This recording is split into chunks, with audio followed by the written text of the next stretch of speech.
So I bought the cheapest gun in Canada to prove that you don't need an expensive rifle to shoot good. This is the Sabaage 64. At first my accuracy was god awful, and then I realized that the scope was really wiggly, and every time I shot it changed my zero. So I ended up just holding the scope down with my hand, and that actually improved my accuracy substantially. I mean, wow. The next day, I had tightened everything down on my rifle and made sure nothing was going to come loose while I was shooting. I was shooting a lot better today, and I was going to split these two cards in half at 100 meters, something that I actually did, but because the counterfeit knockoff Chinese GoPro gods hated me, I didn't get any of it on my action cam. I set up another one and decided to try again, but once I took a few shots I realized that my accuracy had just gone out the window. As I'm sure you figured out, the scope mounts had, again, unscrewed themselves from the rifle despite me tightening it like crazy the other day, so I just got kind of frustrated and tried to tape my scope to my rifle.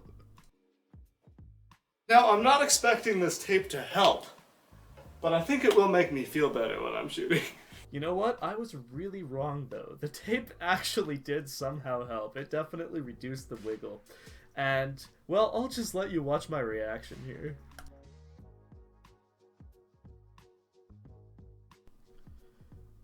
Yeah, so I managed to split a card even with the wiggly, loose scope mounts that weren't working quite right. And considering I had already split two cards off of camera, even though this wasn't a perfectly clean shot, we gave it a haircut, it was enough for me.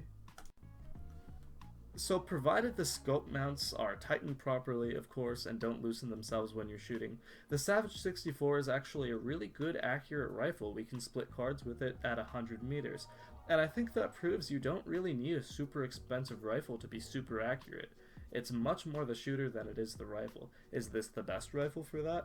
Maybe not, but if I can do this with the cheapest rifle in Canada, I think most people can do pretty good with a budget rifle.